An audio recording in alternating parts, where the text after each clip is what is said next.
sambaychano ejini otring halong bayrim bendik tabukhum tepshulchi bayna. Өнгөрсөн ejini otrt bitnar ur huhutuding heterlo hirohin 잘비락 тухай борхонниугийг сонсон байгаа. борхонны чаяасан бидний үр хүүхэд бол эцэг эхийн өмч биш. борхонны өгсөн өв байгаа. үр хүүхдүүд борхонны өгсөн шагнал бэлэг түүний өгсөн өв гэдгийг мартаж болохгүй. үр хүүхдүүд бол эцэг эхийнх биш. 철인간ч эмит борхонных. бидний үр хүүхдүүд төрөж өсөх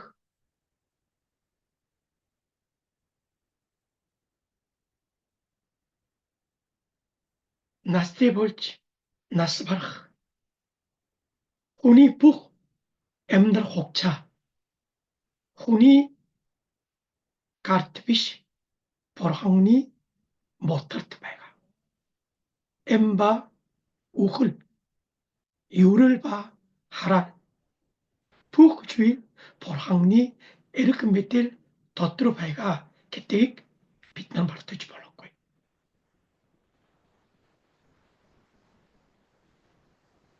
철인간ч эмит борхон бүтээгч борхон эмигдчүүдийн уумайг хаачч болон нээжч болон тийм учраас үр хүүхэд төрүүлэх асуудал бол хүний шийдэх асуудал биш. борхонны эрх мэдэл түүний моторын асуудал гэдгийг бид нар мартаж болохгүй. үр хүүхдүүдийн төлөө залбирдаггүй эцэг эхчүүд гэж байдаггүй.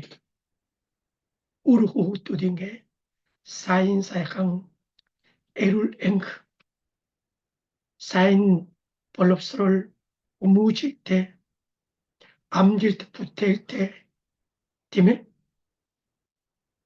үнэхээр сайн өсөж сайн сурж маш гоё ажил мэргэжлтэй болоод тийм ээ өндөр чалинтай боломжийн ажилтай бас сайн хүнтэй суугаад тусдаа гараад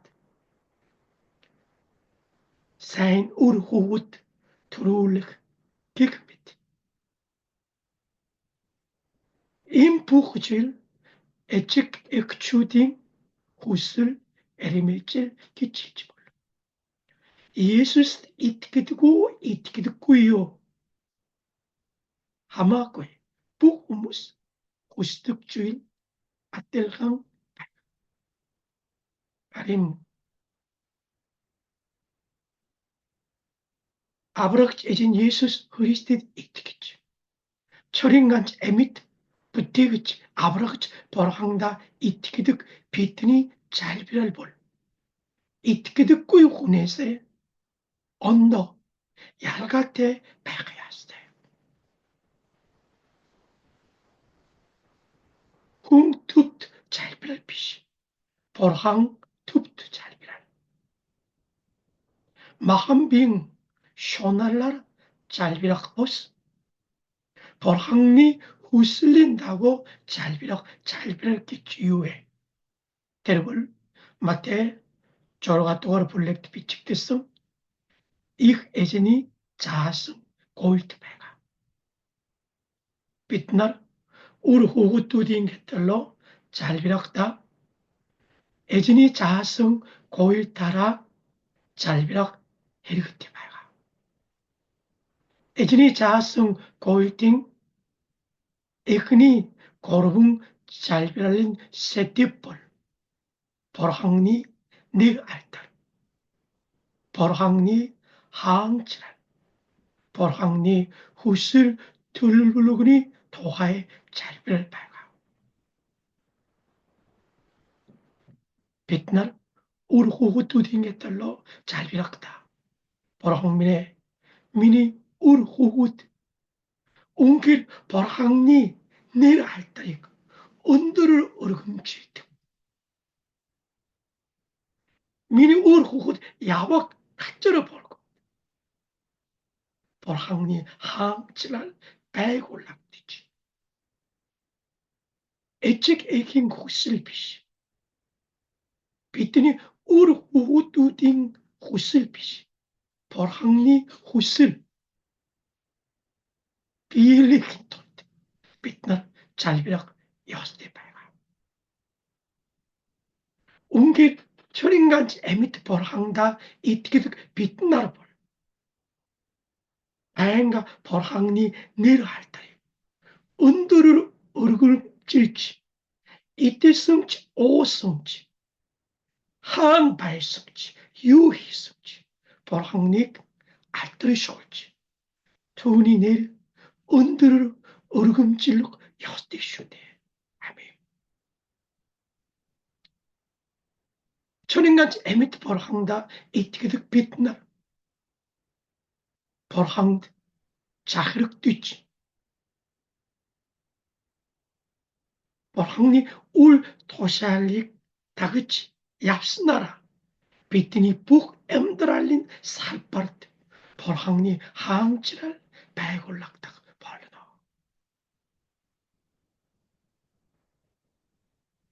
Ямар арчил мэрэгтэл болох вэ? Баян тансаг амьдрах уу үгүй гэдгээс илүү чухал зүйл гэж байна. Бурханд бүрэн захирагдж, бидний амьдрал дамжиж Бурханы хаанчлал байгуулагдах нь чухал байгаа. Амен. Бас бид нар Бурханы хүсэл биелэгдэх чухал байгаа. Бидний хүсэл бол бүрэн төгс биш. Харин Бурханы хүсэл бүрэн төгс, мөнх, бүрэн сайн сайхан байх болно. Бид нар үр хүүхдүүдийн төлөө залбирахтаа Бурханы нэр альтар, Бурханы хаанчлал, Бурханы хүсэл төлөвлөгөөний төлөө залбирах ёстой байгаа. Бас бид нар дэлхийн итгэдэггүй хүмүүс атир өдөр бүрийн хоол хүнс ба хэрэгцээний төлөө залбирах хэрэгтэй. Сүнсний хэрэгцээ, бие махбодын хэрэгцээ, зүрх сэтгэлийн хэрэгцээ, бидний Тэнгэрийн эцэг бидэнд юу хэрэгтэй байгааг бүгдийг мэддэг учраас бидний бүх хэрэгцээг хангаж өгөх болно. Амен. Бас бидний үр хүүхдүүдийн төлөө залбирахдаа хэрэгцээний төлөө залбирах төдийгүй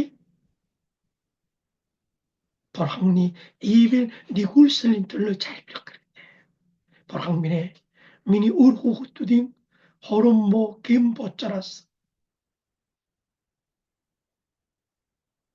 чөлөөж, уучиж, ариусгаж, чивэж өгч. Бид өөрөө түнгүүдээ уучлсан яа. Мөн бидний өөрийг уучлаач. Жоргодорон Бурханы хамгаалалтын төлөө залбирах хэрэгтэй. Бүх хорон муу бочараасаа, бүх сорилт, бүх уруу татлаг, бүр мэхлэлээс хамгаалж өгч. Тийм учраас бид бүхэн эзний заасан гуйг тараа, гуйг үед 보라항니 후슬린다고.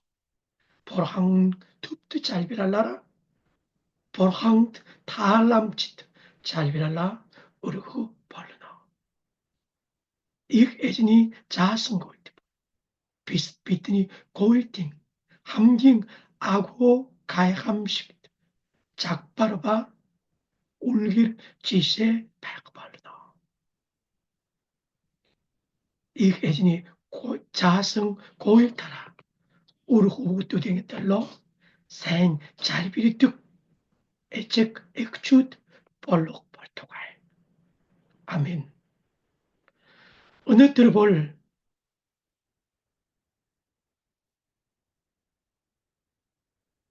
누굴 에그네링 하릴찬이 토하에 볼항요익 함드 소들락 볼너.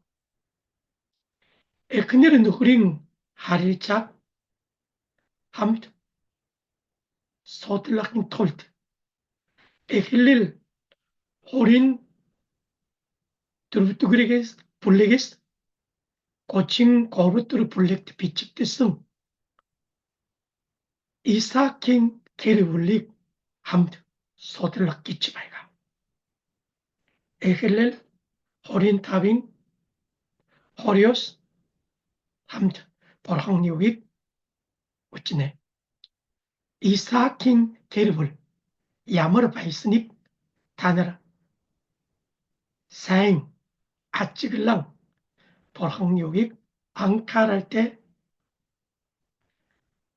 우찌래 비인데스 운시 쪽이 이삭 두친 나스테다 바탄 아람인 아람홍 푸두엘린 어흥 아람홍 라바니 어흥두 레베카 에크넬 볼공 앞제 에크넬은 후셀 오치라스 이삭 투니 들러 에젠 잘비르슨트 에젠 하리올치 에크넬 레베칸 지림슬제 후후뚜든 에킹케 헤빌리 더tur 팀칠뜨슨트 인객 바이블 비 야후에 기치힐렛 레베카 에지네스 아송 잘비라할 어떡 에젠 툰트 헤빌리 더tur 친 허일 운데스팅 바이나 비에스 친 허일 아르투문 살치 가락 버긋 닉 아르투문은 누구그스 구치테바 톰은 박다 잘칠나 겔레 투닉 트룩 벌헛 헤빌리든 이힐 우훗 발제 에크닉은 올랑 북빈 우스테 아리스식 발성 오칠 툰 에삽 게틱 넬 욱제 오딱훈 에사핀 으스키그노스 가라라 조르치 가르승 오칠 툰 야콥 게틱 넬 욱제 레베카 게트닉 두루레깃 이삭 자른 나스테 발라 허브굿 으스치 에삽 가람가이 안칭 헤일 달링 엘 야콥은 마이흥다 소득 넘홍 들궁 궁 발제 이삭 에사핑 아그네승 앙깅 마흔 도르티 오치 에삽다 할테 할인 레베칸 야콥다 할테 벤.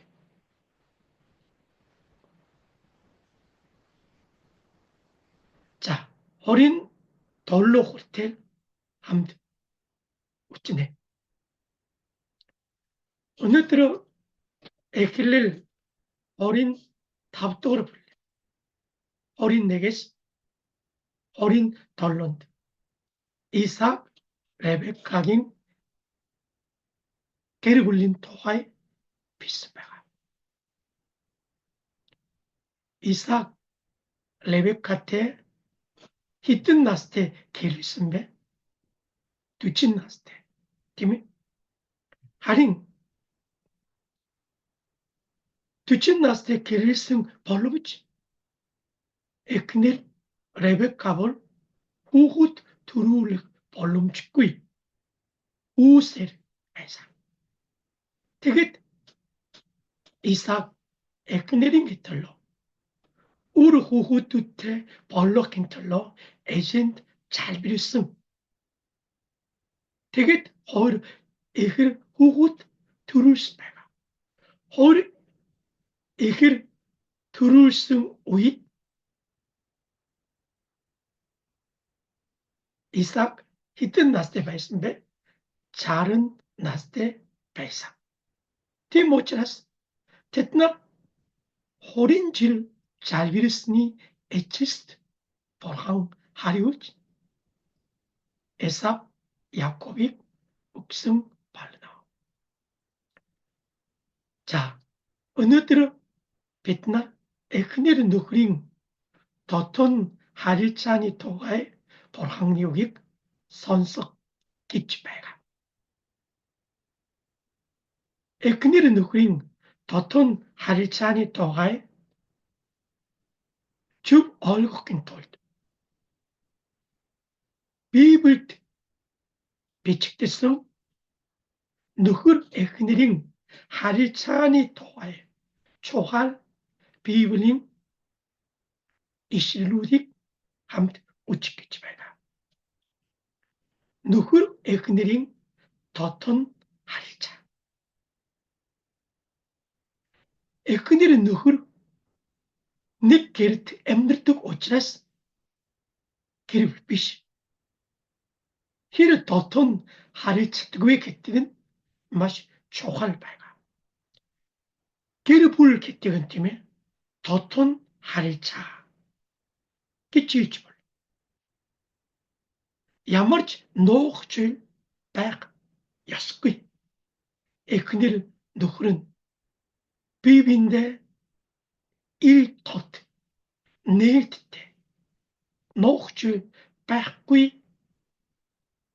байх хэрэгтэй. Гэр бүл гэдэг нь баярлах үед хамтдаа баярлаж, зовох үед хамтдаа зовох харилцаа бол гэр бүл байна. Бас гэр бүл бол тийм ээ бие биедээ бүх хүнээ зориулж туслах харилцаа. Гэр бүл гэдэг нь тийм ээ ямар ч нуух зүйл байхгүй тийм ээ хамтдаа баярлан хамтдаа зовно. Бас бие биедээ бүх хүнээ зориулж чаддаг харилцаа бол гэр бүл байна. Гэр бүлээс гадна нуух зүйл байхгүй. Баярлах үед хамтдаа баярлаж, зовох үед хамтдаа зовох. Бие биедээ бүх хүнээ зориулж туслах харилцаа бол бараг байхгүй гэж байна. Харин бид нар сүнслэг гэр бүл болох чуулган ч гэсэн ийм дотн харилцаатай байх ёстой. Эхлэл 2 дугаар бүлэгт гэр бүлийн үүсэл эхлэлийн талаар бичсэн байгаа. Гэр бүл нөхөр эхнэрийн дотн харилцаа хизээ бий болсон бэ гэвэл Бурхан бүх хүндрэлтний бүтээсний дараа Эхлэл 2 дугаар бүлэгт Бурхан бүх хүнийг бүтээсний дараа дандаа сайхан байжээ. Сайхан байжээ. Сайхан гэж ямар утгатай вэ? Юу гарч дутагч байхгүй. Бүрэн төгс хангалуун пялхам дүүрэн гэсэн утгатай байгаа. Харин Эхлэл 2 дугаар бүлэгт Адам ганцаараа байсныг Бурхан хараад энэ бол сайн биш байна. Бурханы бүтээсэн бүх зүйл төгс бүрэн хангалуун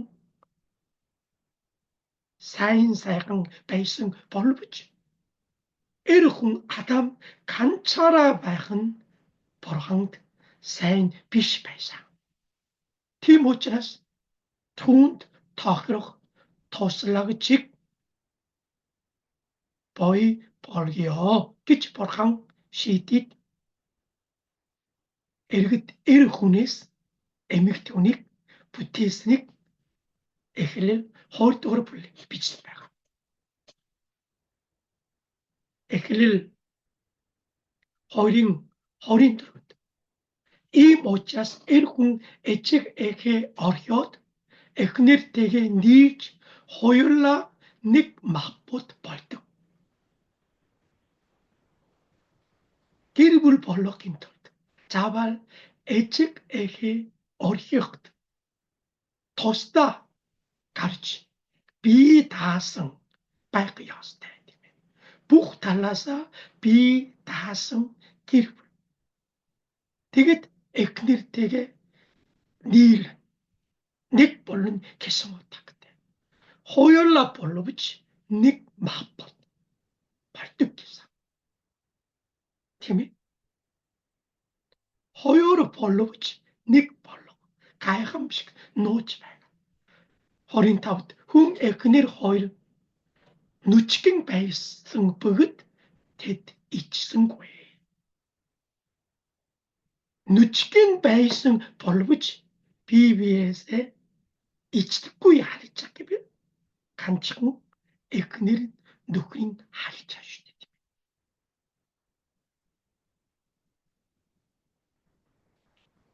Харин Эхлэл 3 дугаар бүлэгт Адам Ева гэмт унасны дараа гэр бүлийн харилцаанд ч гэсэн сүргэр нөлөөлж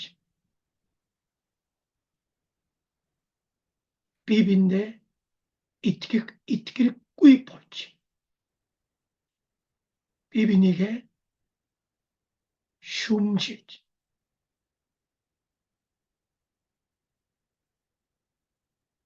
харилцаа суларж таслах болсон байна. Эхлэл 3:12 Бурхан Адамд чи яагаад миний хоригосон сайн модны жимсний исэн бэ гэж жимсэн ч Адам юу гэсэн? Адам хүн өнөх эмгэгтэй надтай хамт байгахаар таны надад өгсөн тэрээр надад нөгөө модны жимс өгсөн. Тэгэд би исэн байхгүй юу? Тэр эмгэгтэй бол гэж эхнэрүүгээ бороо шийдэж чамаас болсон гэсэн. Тийм ээ. Ингэж гэм нөхөл бол гэр бүлийн харилцаа нуран унагдаг байна. Ингэж Эхлэл 2 дугаар бүлэг гэр бүлийн үүсэл ба Эхлэл 3 дугаар бүлэг гэр бүлийн унагд нөхөр эхнэрийн харилцаа сулрж таслах болсон тухай бичсэн байна. Тэгэд Библи шин хуучин гэрэнд гэр бүлийн харилцааны тухай хамгийн чухал гэж үзэж байгаа 3 Библийн хэсгээс хамт үзэх болно. Эхлээд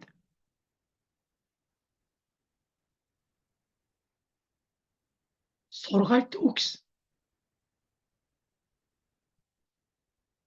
5 дугаар бүлэг. Сургаалт үгс 5 дугаар бүлэгт тийм ээ. Бурханы өгсөн эхнэр ба нөхрийн харилцаа ямар дотн ямар гоё. Ямар хариуцлага гэдгийг бичсэн байгаа. Ундрах чинь өрөгдөх болтугай. Залуудаа гэрэлсэн эхнэртэй байлаарэ гэсэн. Энэ ундрах гэвэл эхнэрийг хэлж байгаа. Залуу наснда гэрэлсэн эхнэртэй байлаарэ. эхнэр인게 말할 걸리콩 서공 아틸 эхнэр чинь хөх чамайг ямагт хангалуун байлгаж эхнэр нөхөр бие биендээ байлгаж бие биенээ сэтгэл хангалуун байж 호리또리실 우치 후민 чи садар эмтэй самуурж хар эмийн чижиг тэвэрх ёсныг хичүү гэсэн. Садар сам хар эмэгтэй хичээсэн. Жапон эхнэрийг хайлан хүндэт гэж. Түнтэй дотн харилцаатай байх ёстой. Эпес 5 дугаар бүлэгт Христ ба 초월간이 харилцаа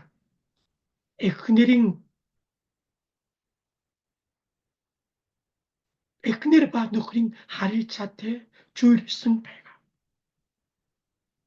초월간 Христэд захирагддаг адил эхнэр은 нөхрүүдэд захирагдах ёстой. нөхрүүд нь Христ 초월간이 들러 애매한 옥숨식에 эхнэрийг хайлах хэрэгтэй. 애매한 옥хөртэй гэж маш тодорхой тушаасан байна. нэгдүгээр Петр 3 дугаар бүлгийн 1-ээс 7-нд эхнэрийн нөхрийн харилцааны тухай сургахдаа эхнэрийн нөхрийн харилцаавал бурхантэй가 харилцаатэй шууд нөлөөлнө гэдгийг тайлбарсан байна. ялангуяа нэгдүгээр Петр 3-ын 7-нд нөхрүүдээ эхнэр чинь эмэгтэй хүн тул түүнийг хэвтэрхэн сав мэд үчим та нар ч мөн адил эхнэртэйгээ ойлголцож амьдр. эмийн нэгүүлслийг хамтран өвлөгөжинхэн ховд түүнийг хүндэт. ингэвэл залбирал чинь саад тодгор очихгүй. эхнэрийг хэврэхэн сав мэд гэж үчээд 감나지 хайлан хүндэт гэж. эхнэртэй бас ойлголцож бурханы амийн нэгүүлсний хамтран өвлөж гэж үчээд хүндэт. ингэвэл залбиралд саад тодгор 오чихгүй. эхнэртэйгээ харилцаа солирч асуудалтай болон гэв. залбиралд чинь саад тодгор 오чих나 гэж сануулж байна. ингэж эхнэр ба нөхрийн харилцааны чухал библийн хэсгийг үзсэн байна. сургаалт үгс 5 дугаар бүлэг. гэр бүлийн гайхамшиг нууц. 에베소 5 дугаар бүлэг бол Христ ба 초월간이 харилцаагаар гэр бүлийн эхнэр нөхрийн харилцааг зүйрлсэн байгаа. Нэгдүгээр Петр 3-р бүлэгт гэр бүлийн харилцаа нь Бурхантай харилцаанд чи шууд нөлөөлөх болно.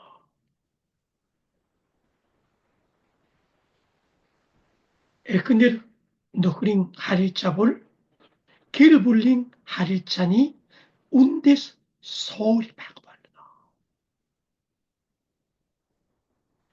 Эхнэр нөхрийн харилцаа бол гайхамшигт нууцлагдмал сайхан харилцаа. Хоёр боловч нэг байгаа. Хоёулаа нүчгэн байсан боловч Библиэс ичдэггүй харилцаа. Сатан, диавол гэр бүлд их товтулж нуурхаар дайрах болно. Гэр бүл нуурнаа гэвэл хүний харилцаава Бурхантай харилцаа шууд сүргээр нөлөөлөх учраас хамгийн анхны гэр бүл болох Адам гэр бүлд ч гэсэн Сатан, диавол гэр бүлийн харилцааг тотгож нураахын тулд тайрсан байна. Гэм нүгэл гэр бүлийн харилцаа нураах болно. Гэр бүлийн гишүүний ялангуяа эхнэр нөхрийн хин нэг хүний гэм нүгэл гэм бочоо хороммо ажил хэрэг. Заавал гэр бүлийн харилцааг нураах аюул учрах болно. Нөхөр эхнэрийн харилцаа нь үр хүүхдүүдэд шууд нөлөөлөх болно. Бибие хайлан хүндэтгэж, бибие итгэж хайлан хүндэтгэх яастай байна. Энэ бол эхнэр нөхрийн харилцааны хамгийн чухал Библийн үндэстэн зарчим гэж хэлдэг болно. Өнөөдөр эхнэр нөхрийн дотн харилцааны тухай Исаак ба Ребекагийн гэр бүлээс жишээ аваад хамт үзэж байгаа. Исаак ба Ребекагийн гэр бүлийн тухай бол Эхлэл 24-с 33-р бүлэгт маш дэлгэрэнгүй бичигдсэн байх болно. Эхлэл 24-р бүлэгт Исаакийн эцэг Авраам 100 настай Бурханаас авсан хүүдээ сайн эхнэр өгөхын тулд Канаануудаас биш Патан Арамаас хүүгийн эхнэрийг авахын тулд хамгийн итгэж найдаж байсан настай хэнийг хэлсэн бэ? Яравыг илгээсэн байна. Тэгэд Бурхан гайхамшигт уучлж Ребека сонгож бэлтгэсэн байна. Эхлэл 25-р бүлэгт 40 настай Исаак Ребекатай гэрэлж 60 настай үед хоёр их хүүтэй болсон. Эхлэл хорийн 6 дугаар бүлэгт Исаакийн гэр бүл Бурханаас гайхамшиг өргөгдсөн тухай бичсэн байна. Эхлэл 27 дугаар бүлэгт гэр бүлийн Хагарал ба Хуваагдалийн тухай бичсэн байна. Аав нь уугаан хүүдээ хайрлаж, ээж нь баг хүүдээ хайрласан. Тэгэд Ребека баг хүүдтэй хамт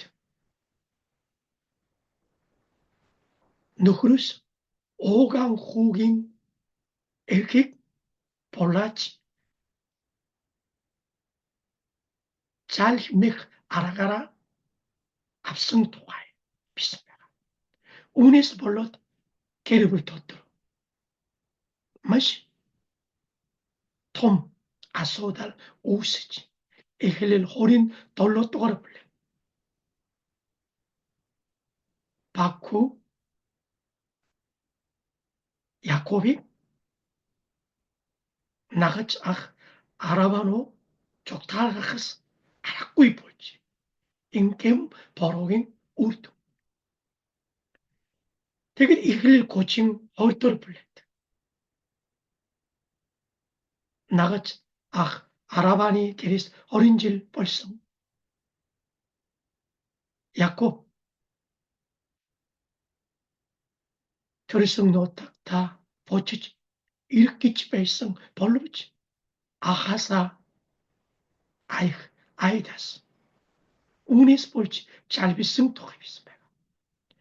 Эхлэл 33 дугаар бүлэг гэр бүлийн харилцааг Бурхан дахин сэргэж Бурханы ивэлэр дайсагнаж байсан ах дүү хоёр эвэрлсэн тухай бичсэн байна.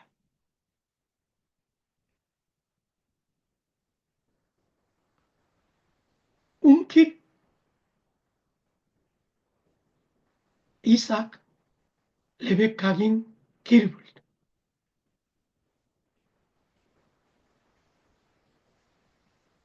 Бурханаас өргөгдсөн гэр бүл байсан боловч Исаак Ребекагийн гэр бүл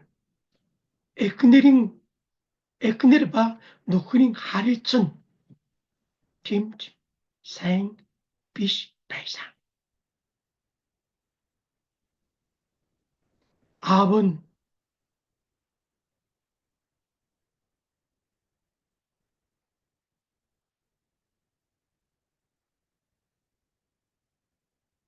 том хүү Эсавт илүү хайртай байсан. Ээж Ребека нь Яаковтэй илүү хайртай байсан.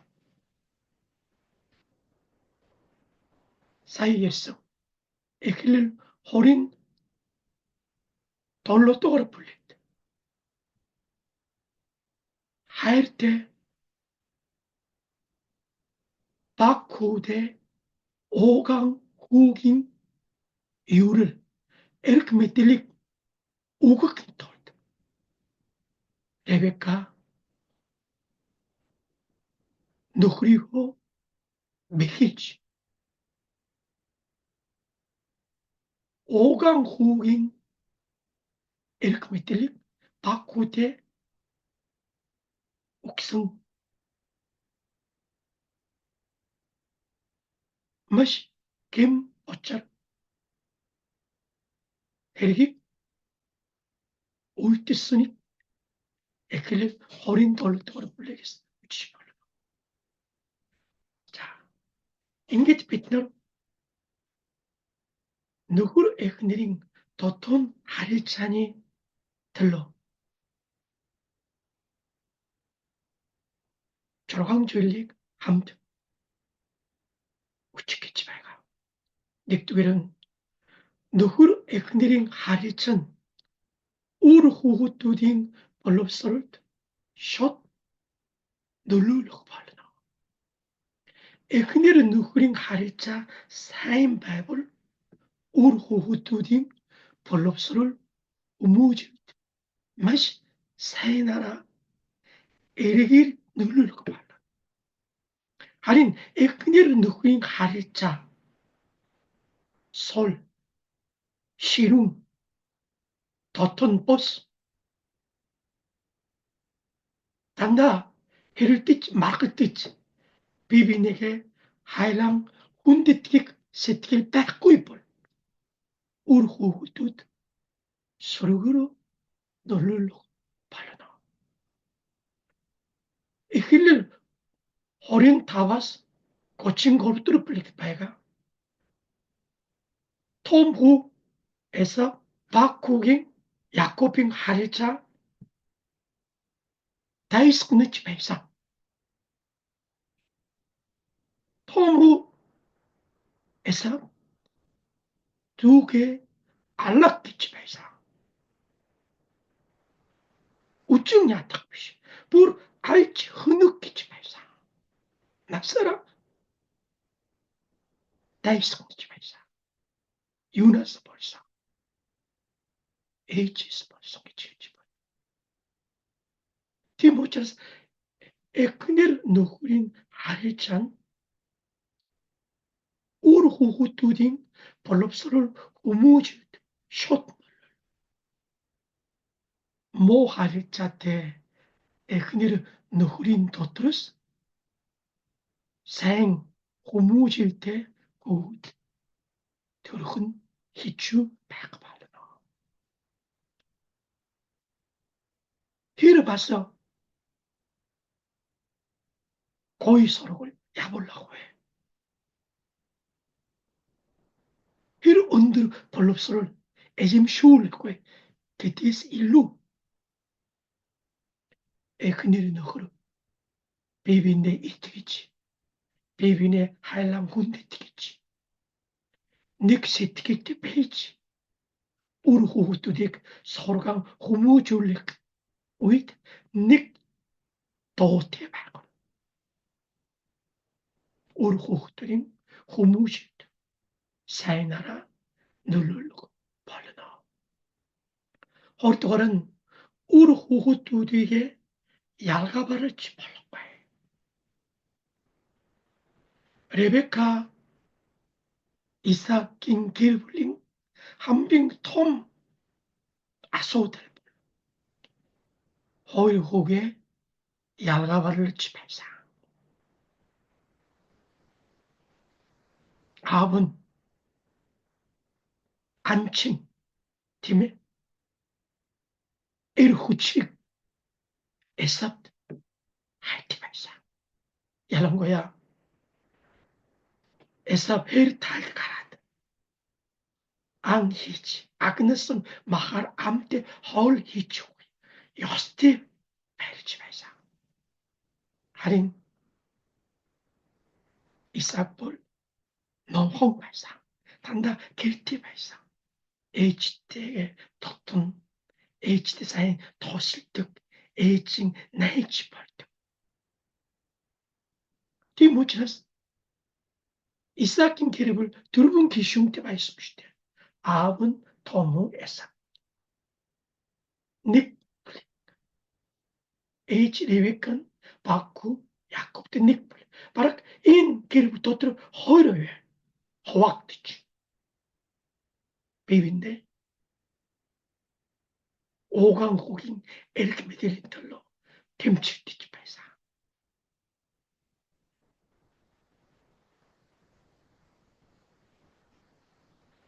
Гуравдугаар нь үр хүүхэдтэй хандсан Бурханы хүсэл төлөвлөгөөг олж мэдэх хэрэгтэй. Хүн энэ дэлхийд төрөхөд зүгээр төрөхгүй. Бурхан хүн болгонд хандсан Бурханы хүсэл төлөвлөгөө байгаа.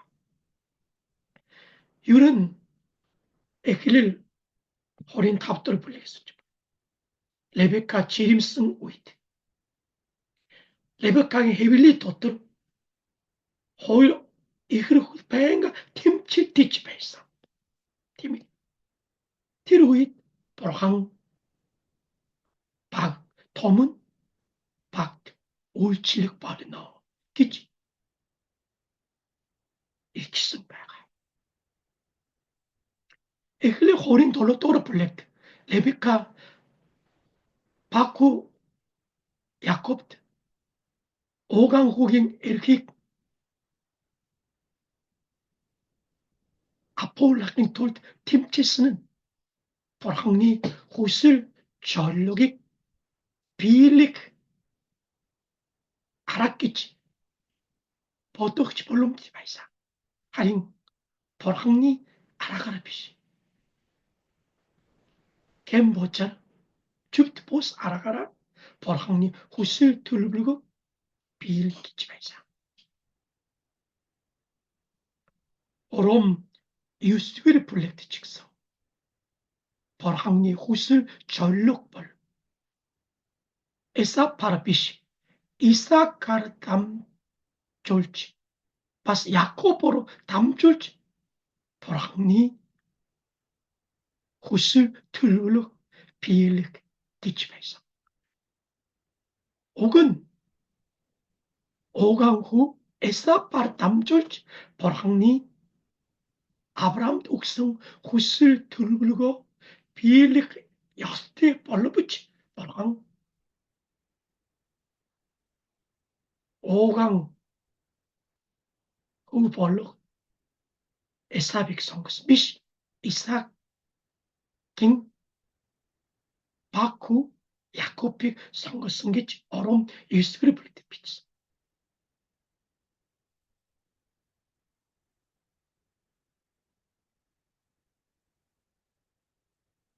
Тийм учраас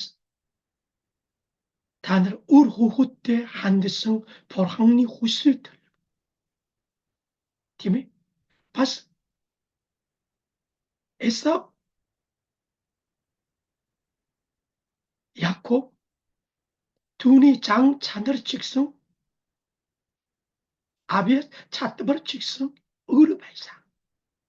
Тийм учраас Бурханы хүсэл төлөвлөгөө ба гүн болгонд өгсөн Бурханы Авиас чадвар, зан чанар юу байдгийг бид нар анхааралтай үжиж сонсох хэрэгтэй байна. Дөрөвдүгээр нь эхнэр нөхрийн харилцаанд ялгаатай чанарыг хүлээн зөвшөөрөх хэрэгтэй. Үүрийг хэлэх үед ялгаатай чанарт татагдж гэрэлдэг байгаа. Надад байхгүй зүйл чанар харагдахгүй бид нар их татагддаг байгаа. Харин гэрэлсний дараа бол өөрийг хэлэх үед татагдж байсан чанар нь эсрэгээр надаас өөр байна гэж бодлого өөрчлөгдөж бие бинийгээ хүлээн зөвшөөрөх хичүү болно. Ер нь эхнэр нөхөр зан чанар хандлага их ялгаатай бараг эсрэг чанартай байдаг. Номхон таруу байгаа хүмүүс маш хөгжилтэй, маш зоригтой, маш хөдөлгөөнтэй хүмүүс тулгддаг. Тийм ээ. Ялгаатай чанарыг хүлээж авах зөвшөөрөх. Бас эхнэр нөхөр маань сул дорой чанарыг өөрөн тослох хэрэгтэй. Бурхан эхнэр нөхрийг бие биенээ туслахын тулд туслуулахын тулд нэг бий болгосон байгаа. 저도는 Бурханы иибэл тусламжийг хүссэн жилэн гуйх хэрэгтэй. Хүний хичээл зүтгэл, хүний жолиос, хүний хүсэл тэмүүлэл, хүний итгэх байдлаараа эхнэрийн нөхрийн харилцаа дотон болох биш. Бурханы иибэл тусламж 자의식구의 해로되 байгаа. Итгэдэггүй хүмүүс маань эхнэр нөхөр хоёр хүний харилцаанд хоёр талын үүрэг харилцаа чухал гэж үздэг. Харин Иесус Христэд итгэх бидний хувьд эхнэр нөхрийн харилцаанд зөвхөн эхнэр нөхөр төдийгүй эхнэр нөхрийн харилцааны дунд Бурхан байгаа. Үнэхээр нөхөрч эхнэрч Бурхандаа итгэн найдаж Бурханы хайр ивэл дүүрэн байгаа бол эхнэрээ хайрлах болно. Тийм учраас бидний эхнэр нөхрийн харилцаанд Бурханы ивэл тусламж 자의식구의 хэрэгтэй байх болно. өнөөдөр Исаак Ребекагийн гэр бүлээр дамжуулж эхнэр нөхрийн дотоод харилцаава үр хүүхдүүдийнхээ сургаан хүмүүжид хэрхэн нөлөөлөх тухай хамт үзсэн байгаа. Мэдээж энэ дэлхийд бүрэн төгс гэр бүл гэж байхгүй байх болно. Миний хувьд ч гэсэн